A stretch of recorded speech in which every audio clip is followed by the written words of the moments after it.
No, Oh, Joanne, it's okay. I'll survive. I'm shocked. I know. I was gonna say because I'm using a different mug today. Oh, yeah, no, Okay, we'll make this really, really short. We'll say hi and then we'll go by. I'm joking, folks. Joanne did not get her coffee before she sat down to record this, and I feel like she should go get some. I feel like I should go get some. It will be good. It'll all be good. But yes, I know I have not had any coffee yet. How was your week? My week was good. I was in Virginia. I was at Mount Vernon. How Um, was it? Oh, that's what we're expecting to go. That's our vacation. to Mount Vernon. Yeah, well, Virginia. Yeah, to do all the historic sites. I've never done them. Oh, very cool. No, totally worth doing. And Mount Vernon has like all kinds of new visitor centers and things there. So, but no, there's like beyond a lot of things to do in Virginia. So very cool. I can give you advice when the Oh, time. please do. Please do. So I will say Buddy is phenomenal at arranging tours because he not only does all the research, he actually goes on Instagram and searches all the hashtags. So he's like, well, the place to eat in this town is over here. And man, you see places you never would have seen otherwise. And one of the best Mexican meals I have ever had was in some town that, you would have driven right by it. And he's like, no, the locals say this one's good. It really And they was. were right. That's right. So lots going on in the United States this week. I got to tell you, what jumps out to me is the fact that Americans seem, anyway, to be focusing on corruption in the government, which is such an interesting topic, both because of the way in which it really originally meant the corruption of the body politic. That is, it was like a cancer, which would be interesting to talk about, but also because, the amount of just money, cash money, this family has taken out of our pockets Right. is truly shocking. And I think to some degree, the numbers are so huge, people, and it's in such sneaky ways, like through cryptocurrency or through But now it's not investments. sneaky anymore. Right. But now, especially with things like the fact that Trump is hitting the US Treasury up for $10 billion, I think people are paying attention to it. And I thought it might be interesting to talk about corruption because when we think about it like Teapot Dome or Abscam or, almost literally somebody walking along with a suitcase full of cash, which is interesting. But it actually speaks quite deeply to money, government, who's in charge, and I think ultimately to the relationship in a democracy between democracy and the rule of law, but also between ordinary people and really rich people who can game the system. So how do you feel like talking about oh, I feel so guilty. I'm taking a sip of coffee now. Go for the coffee, Heather. Go for the coffee. No, well, I'll just be over here. How do you feel about talking about corruption? yeah, no, we could definitely talk about corruption. And you're right. I mean, it touches on in the most fundamental way, right? If in a democratic form of government, it's us, our will, but also our money, that is what keeps things going on a certain level, then yeah, corruption is corrupting on both levels, corrupting in going against our will, and then also stealing in one way or another our money, which is true. Now, as soon as you said corruption, when we were first, right before we came on, like, let's talk corruption. And I said, Hamilton's in the mix.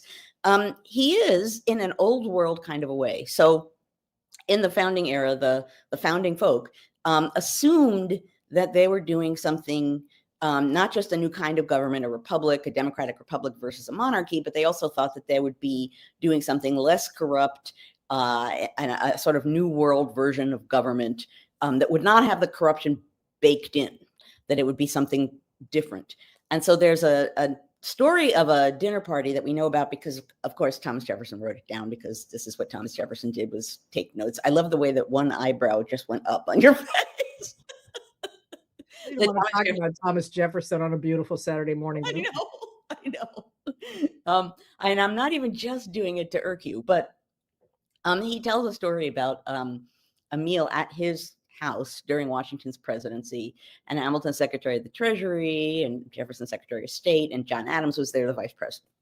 And John Adams said, purge the British government of its corruption, and it would be the finest government on the face of the earth. And Hamilton said, with its corruption, it is the finest government on the face of the earth, which, and of course, Jefferson immediately wrote this down. Now, what Hamilton was saying on a very sort of Hamiltonian pragmatic way is that's what makes government go. Corruption. That in one way or another, he always, essentially believed that, we needed a strong government because people were not necessarily well-meaning. They were not going to think of the general good. A strong government is going to channel our base passions into a pathway that in one way or another is going to serve the general public. So in his mind, corruption was acceptable because that's one of the things that inspired people, particularly people with power, to do things in one way or another. And you just had to have a system that helped channel that in one way or another. But so he saw himself as being pragmatic and not a sort of goofy optimist about what humankind was and about how government works. Now, clearly, Thomas Jefferson didn't agree with that. Not only did he write it down, but he told that story multiple times in his old age. You know what Hamilton once said? And it's not, it's very believable because that's very of a piece with what Hamilton thought, is that corruption is going to happen.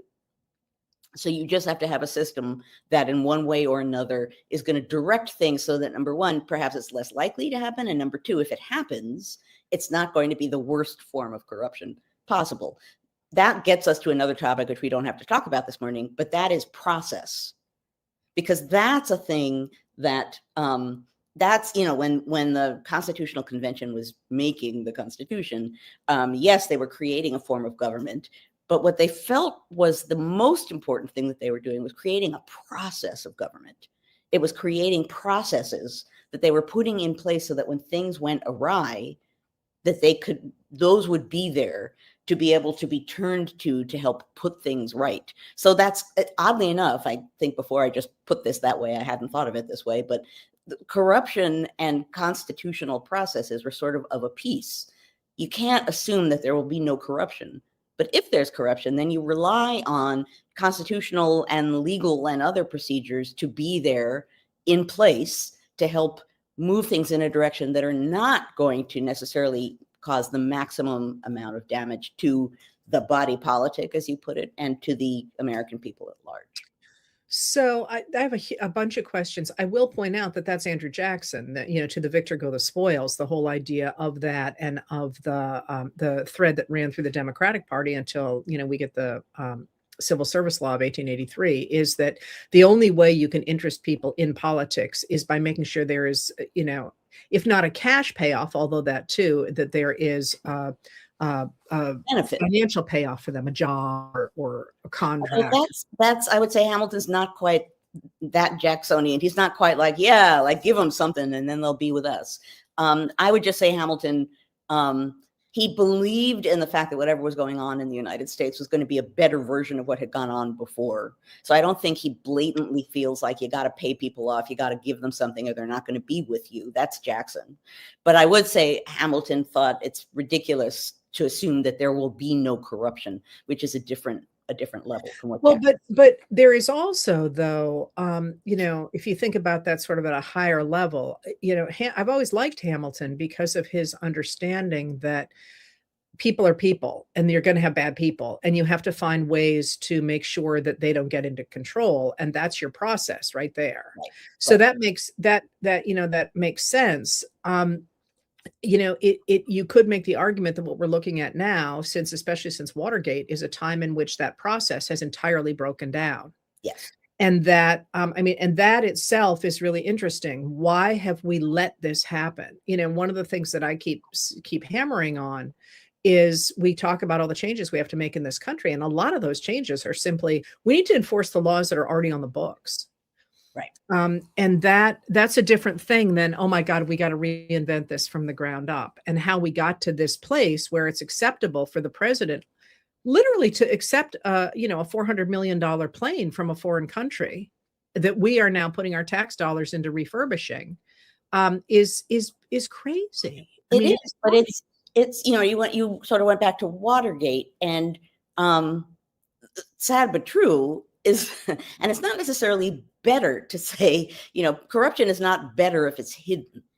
But one of the things that's distinctive about this moment, as opposed to the 1970s, is the degree, the flagrancy of the corruption, the degree to which nobody's even hiding the corruption. And now, like, not even pretending that it isn't what it is, right? It is crazy to assume that, accepting that kind of a gift and having it go to the president as opposed to the nation is somehow or other not corrupt. But I would say, as with so many other things about this particular regime, they are now at a point, because they're kind of relying on the fact that the laws that we have on the books, that the standards and the norms that we have on the books, that the Constitution that is the books, they're kind of relying on the fact that these things aren't being enforced. And once they believe that, they can be even more flagrant with what they're doing. And in a way, that gets us back to where we started this morning, which is people are actually noticing, because it's not hidden. It's just there. It's like, yeah, well, I'm going to go to the IRS and try and get your money back to me, Donald Trump. It's out in the open to a degree that some of them must think doesn't matter, because they've been doing this all along and they've been getting away with it all along. And you and I both have talked for a long time about how accountability, free and fair elections, the rule of law, and accountability being three of the absolute bases of what democracy is. They've been tooling along here with those things basically not being in play, that to a certain degree, they're just making assumptions that they can get away with it. And maybe one of the interesting things that's happening now is that increasingly, number one, people who hadn't noticed before are noticing. And number two, there's a shift in the wind here. And people aren't necessarily as willing to either sit back and say, oh, well, that's the way it is, or to assume that this is just, this is what happens with governments. This is how governments work. That I would be interested to hear what you have to say, because to me, I talked about this last night. It feels as though there is a shift in people's will and awareness, that people are pulling away who had not necessarily pulled away before. Pulled away from the idea that Trump can do whatever he wants? Correct. So I'm actually quite interested in how we got to the place where this sort of behavior was considered acceptable. Because if you think about some of our great scandals in the past, certainly our corruption scandals, they do tend to be, all the caveats, one person taking some kind of payment in order to get an advantage that doesn't disrupt the system. It's somebody taking a payment. It's, somebody getting the oil fields in Bag of cash. Right. Yeah, bags of cash, literally, or suitcases of cash. Actually, it'd be fun. Well, never mind. But think of all that. We could go through times in our history where somebody has been like do with $50,000 in a kava bag, because they're always stupid stories. They are stupid, and they have to sing the little song that you. Yes, that's right. That's right. Little cartoon.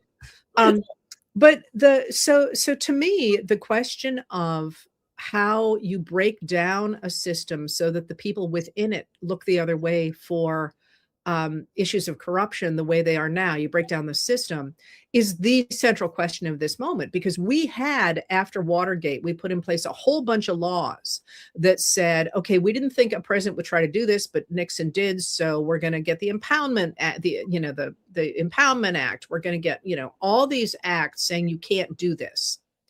And this administration is just openly breaking them. And I wonder what made people between 1974 and the present, or not the present, 1974 and 2 years ago, say, this is the way it is. And me, I always come down to the trajectory of democracy being about the media and the way that the stories that people understand. And if you think about the degree, and I'm just spitballing here, but if you think about the degree to which after Watergate, people who disliked Nixon sort of had given up on the government altogether, and people who loved Nixon had given up on the corporate media and instead turned to their own very right-wing media, first through like mimeographed sheets, and then through the specialized publishers, and then on into talk radio, and then on into the Fox News channel, and so on. you got this breakdown in the idea that A, that democracy could work, and B, that the people had any control over what happened in it. And that seems almost to have been nefarious, the idea that you had no control. And so we got to a place where, if you think about, the Biden administration, and the way it was portrayed in the media, especially media that was sort of a branch of a corporate entity, just drove me bananas, because they would do something huge like the Inflation Reduction Act or the Chips and Science Act or the American Rescue Plan or whatever, and it would get absolutely no press. And Trump would go, eat crayons, and it would get it would have all the headlines. And it seems to me now, with the rise of an independent press and the reality that so much of what people thought they would get from the second Trump administration turned out to be the ashes that people like us always said it was going to be, you're starting to see much more widespread, true understanding, not only of the way democracy works, but that people actually have an influence in it. So the breakdown, I'm attributing both the breakdown of democracy and the rise of corruption, and now the addressing of that, to independent, or at least fact-based journalism. Interesting. Well, I think that's true. And I'll add to fact-based journalism the idea of framing, right? Because at some point you talked about the story or the narrative or the frame by which we understand things. And that's crucial, right? It's on the one hand, there's facts and us understanding on an ongoing basis what's happening. On the other hand, there's also the larger framing, the story that is being told. And you, a few moments ago, referred to the idea that we have no power, we can't do anything, that's just the way it is. And that now, with more fact-based and more independent media, we can see that. I also think that part of the framing that we were set up with at the beginning of this particular administration was, it's the most obvious thing in the world, but I have to say it, the idea that you can become president when you try to overturn a free and fair election. Yeah. That simple fact, right? It's even, and, in my mind, as ever, is, presidential immunity, which is huge. But the simple fact that happened, and then things went percolating along and Donald Trump became president, that fact in and of itself it frames everything that comes after it in a different kind of a way, not just for them, but for us, even without necessarily thinking about it. I think on a certain level, we begin to think, can we do anything about this? That just happened. That was obviously wrong.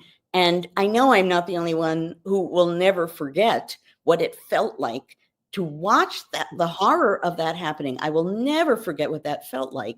And for that to happen, and then, we move ahead in time and that person ultimately becomes president down the road. That's, whether we want to acknowledge it or not, that teaches a framing, that teaches a lesson that is going to frame the way we understand what comes after. Well, and then, of course, Trump pardoned all those people, and now they're trying to get payment from the Treasury. I mean, so let me throw something else into the mix, though, because, I just made this argument for the media, but you could also make an argument for the collapse of the Soviet Union and the fact that the oligarchs who rose in the former Soviet satellite countries wanted to park their ill-gotten gains in democracies, because where the rule of law existed, they knew that money would be safe. And so money poured into both London and into the United States. And as it poured into these regions, they continued to support politicians on the far right who would keep taxes low and cut programs and so on, so that their money would not be touched by the sorts of things that promote democracy. And that, I think, brings up the issue that I started with, that also interests me, is to what degree is this narrative that I'm talking about, and not just from the media, but from movies and from books and from religion and from all these different things, to what degree is that driven by the true extremes of wealth in at least the United States? I can't speak for what happens in Europe, but Part of what we're seeing, it strikes me as, is things like Elon Musk, who put, close to $300 million into electing Donald Trump, simply getting all the contracts and getting all the lawsuits against his companies dismissed. And, you can buy it with this amount of wealth. You can buy the government you want, even in a democracy. And I wonder if you go back to the framers and the founders, really.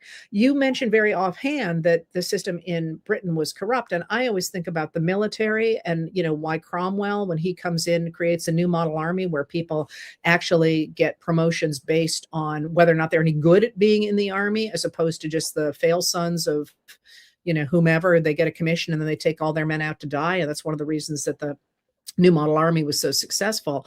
But I had not thought about that, being able to buy your way into virtually anything in Britain. But the framers must have looked at that and said, we don't want rich guys taking everything, because you're going to end up with, say, the untrained son-in-law of the president trying to negotiate the end of a war that they started, seemingly somewhat by accident. At the same time, he's shaking down other countries for billions of dollars. Right. What would they have said about all that? Well, right. And that gets us back to corruption for sure, right? Shaking down these other governments, people who aren't actually really even officially in a political position in one way or another, finding ways to benefit themselves. But, it's interesting. This does indeed bring us back in some way to Hamilton, because he was very focused on getting wealthy people to invest in the government, right? And he said straight out, right? If we can get rich people to invest in one way or another in the government, to buy bank stock, whatever it is, if we can get them to give their money into the government in some way or another, we will have their influence and we will have their money. And for this brand new government, that will be important. Now, obviously, that rubbed a lot of people the wrong way at the time. But what connects that with this current moment in a weird kind of a twisted way is that there is a certain level, and we still, I think, live with this sort of idea that in the United States, you can make money, you can get a house, you can have a car. I mean, I know now you can't, but what I'm saying is that there's a tradition of those ideas that lurks. That money is success, and that the United States is a place where you can earn money, unlike some other places. And that goes all the way back too, but it goes to the idea of land, right? That in the United States, there's land, and you can go there and get land far more readily than you can in Europe. And then you could farm your land and make money and be successful and be independent and blah, blah, blah. But that idea on a certain level has for so long been so inherently American that the sort of little tail of that still survives in this moment that says, well, if you can find a way to make money and you're making money on a certain level, you're a success. That also gets back to framing, but I don't think that's entirely left us. So that in a certain way, people who are using access to find ways to enrich themselves, as much as that is the definition of corruption in a certain way, and this is the framing that Trump always used, right? I'm a smart guy. I can get away with this stuff because I'm a smart businessman and I know how to play this stuff so that I can benefit from it. And yeah, I don't pay a lot of taxes, but look at what a smart guy I am, because I don't have to do these things. And thus you should vote for me because somehow or other that makes me superior. That weird framing and the idea of money as success, even as we readily acknowledge the corruption and the extreme excessive wealth that we're faced with right now, buying a presidency, I don't think those things necessarily sadly, are mutually exclusive. Okay, let me go back though to Hamilton, because one of the things that I actually always really appreciated about Hamilton is his tendency to look at human nature as deeply problematic, which sounds funny coming from me because I'm the world's biggest optimist, right? But that idea that you must always prepare for the worst in a system rather than assuming the best, is something that I think, I always emphasize to people. We don't need laws for the, 90% of people who are great. We need the laws for those people who suck, right? But um, that idea that rich people need to buy into the government um, is all over the Civil War and Civil War finances. And I'm 100% behind it, because the argument during the Civil War was that if rich people, especially in New York and Philadelphia, had bought bonds for the United States government, they were going to do everything they could to make sure the United States government survived. And one of the things that jumps out to me about this corruption that we're talking about in this moment is that we have an uber wealthy group of oligarchs around the world who are not invested in their countries, or at least in the United States. Again, I shouldn't speak for other countries, so much as they are invested in their own families. And that, if you look, for example, at the Trump family, if something suddenly goes wrong for them, I don't expect that they will sit there in Florida and wait for the law to catch up with them. They'll just hop to another country. And I wonder then if part of the corruption that we are seeing is really the idea that we've lost the idea that you got to take care of your government because it takes care of you. And I mean that, speaking as some, robber baron. And we've come to a different kind of understanding of the flow of money that says, so long as you have this sort of cocoon of really rich people all over the world, it doesn't matter what you do within any specific country. You can just bleed it dry. Right. And obviously they're not going to be bleeding the US dry, but it's a different mindset. They're not invested in US treasuries. They're invested with, or they're working with, Mohammed bin Salman in Saudi Arabia. So who cares if they take $10 billion out of the US Treasury? Right, but I'll add a wrinkle to that. I think that's true. And I think that you're correct. They are invested in themselves and their families. But a sort of additional level of corruption is they're invested in a system that lets them get away with that. They're invested in the malfunctioning. They're invested in a system that is failing in many ways, meaning they rely on the malfunctioning and the gaps and the ways in which things aren't being enforced because it lets them get what they want and get away with what they want. And you're right. If something goes wrong here, they just hop to somewhere else. But so not just invested in their families, but invested in the malfunctioning of our current state as it is, because that's what allows this situation not just to exist, but to become more and more extreme over time. I really like that framing. I really like that idea. And it also suggests that as you say, the American people anyway, waking up and saying, hey, wait a minute here, you need to answer to the rule of law is one way to start getting rid of that larger system. I will say, I saw a video the other day from Maxwell Frost of Florida, who's really just terrific. And he came out and was explaining, he's on House Oversight and Reform. And he came out and said, you're all screaming at me about Pam Bondi just not showing up for her deposition under oath about the Epstein files because the committee had subpoenaed her and she just didn't show up because she said, you subpoenaed me as Attorney General and now I'm not Attorney General, I'm a private citizen, so I'm not showing up, which is, I don't believe the way these things work, not a lawyer, but okay. And she's banking on the fact that the Department of Justice will fight for her so that she doesn't have to testify under oath, which, would be just she either have to not speak or she'd say a lot of stuff that would cause a lot of trouble. And he said, he goes on the video on social media and he says, listen, we are holding her in contempt of Congress, but here we're starting that process. But the problem is there's two kinds of contempt. There is criminal contempt and there is civil contempt. And if we go with criminal contempt, it goes to the Department of Justice, and this Department of Justice isn't going to do anything. If it goes to civil contempt, then it's going to go in front of a judge, and we have a better chance of a judge doing something. And I thought that video was really a marker of a change in that, as you and I both know, the workings of democracy and the workings of our government are really complicated. When you learn them, they're quite easy. It's rather like, any of the things we do on a daily basis that actually take a lot of steps And if you don't know what those steps are, they're mystifying. But if you do, it's like, oh yeah, this is all I do. Like, you know, I knit. And like the first time I tried to make a sock, like it was Sanskrit, right? And now I'm Or just like, like driving, right? When you drive and you suddenly realize you've gotten somewhere and you don't know how you've gotten there. that's And right. it's because it's complicated if you think about it. But yeah, But to have Frost just say, your government is working. Here are the obstacles, and here's what we're trying to do.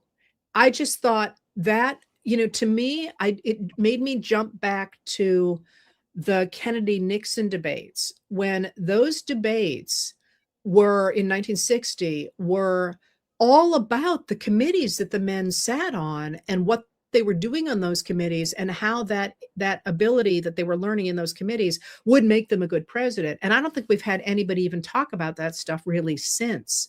So I just thought that was a really I mean, it's only a couple seconds video. I don't think you necessarily have to see it because I just told you everything that's in it. But the fact that you had this young representative coming out and saying, here's how it works, here's the problem, here's what we're doing, just seemed to me to be like 10 years ago. Can you imagine any member of Congress going straight to the people and saying, and let saying me explain to you what we're doing on this really fairly small issue? I just thought it was a big deal. it is a big deal. And it's a big deal in part because the smoke and mirrors helps everyone on the inside, right? It does not, in some ways, it does not serve them if everything is that straightforward and we understand it. It Right. serves them, it's most convenient for them if that is not happening. Because when that is happening, we actually then begin to have a sense of what should be happening or what can be happening or what can't be happening. So yeah, no, I think that is a big deal. That should be happening a lot more, and it should have been happening a lot more before now. But yeah, that's you know, actually going all the way back to when Trump was elected for his second term, and people were saying there needs to be some kind of shadow government in which people step forward and say, this is what's happening now, this is how it's happening, this is what it means.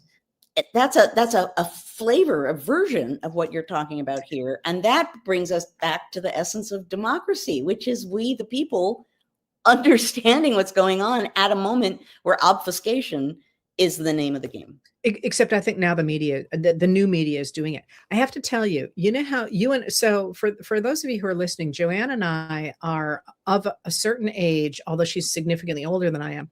And I'm sorry, that joke is getting old. We are virtually the exact same age. Like both of us, but go ahead. Yeah. But we came up through our profession when people really weren't studying politics. And we were two of the very few people studying politics, and two of the only women studying I was politics. going to say, yeah. And I will never forget.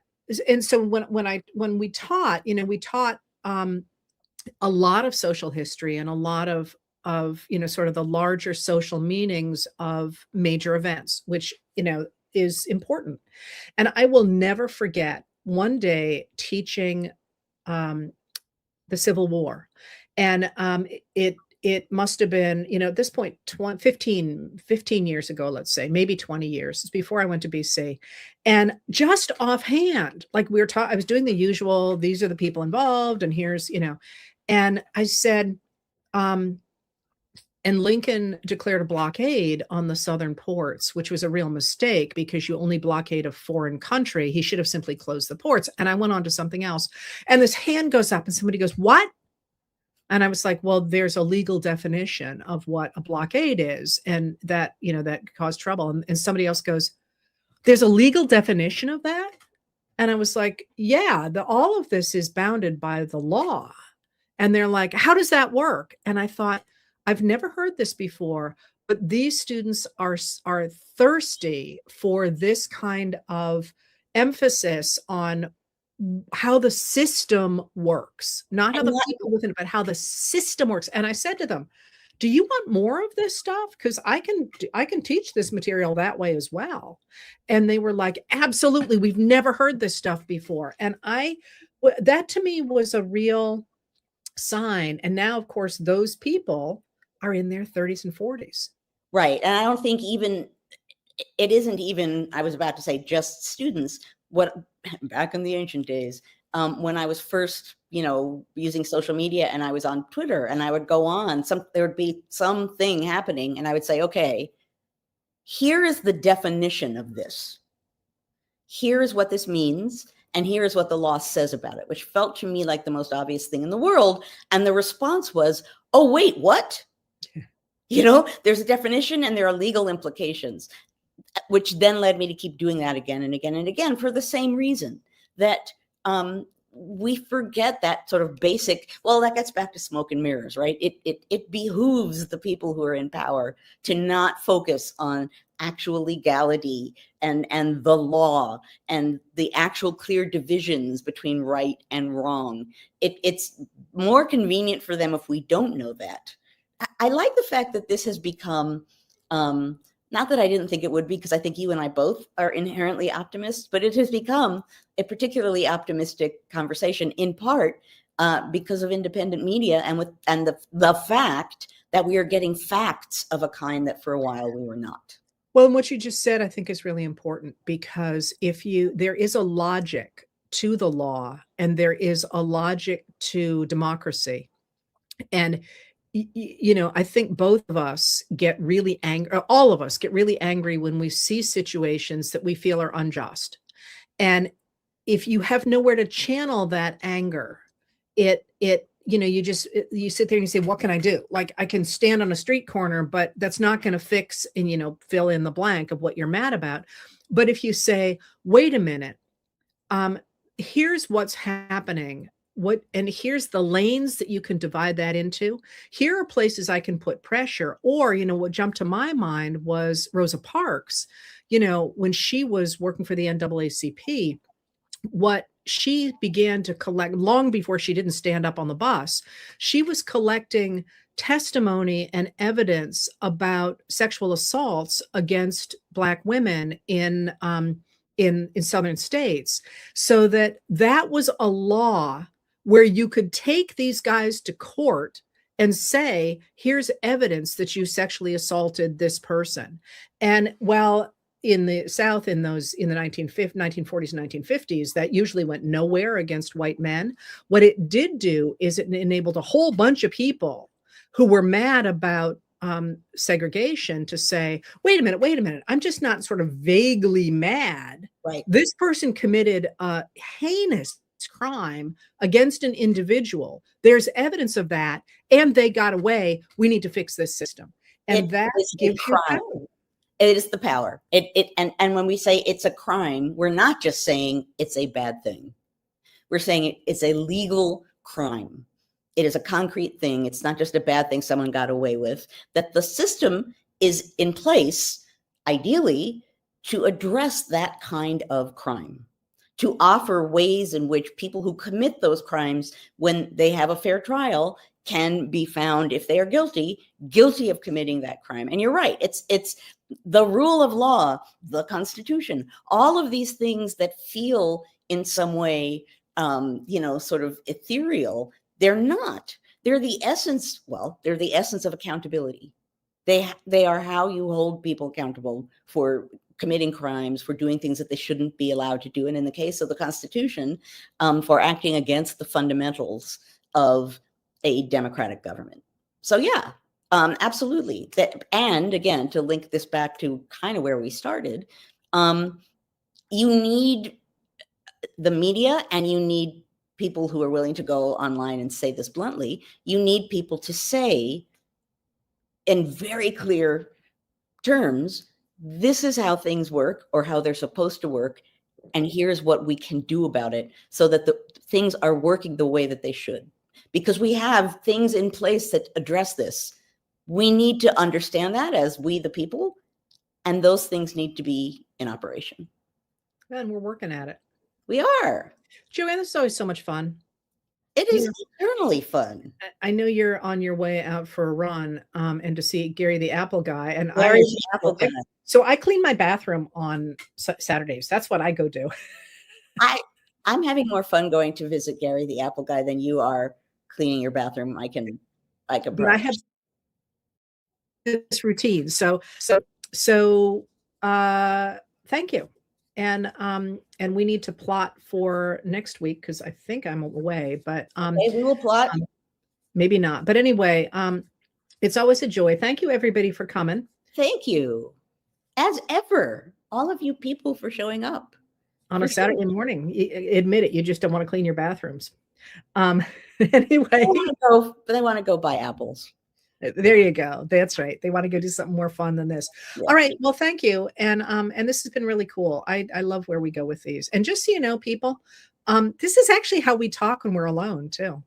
Yeah. I mean, if that's not apparent, I mean, sometimes when we begin and we're like already halfway through laughing about something, like we already started before we came on. So yes. Well, this is when I loved that the Bechdel test about you had to, women in movies who don't talk about something other than men and all that, because like this is how I talk with my girlfriends. This is like this we really do talk this way. So so you're behind the scenes here with the two of us.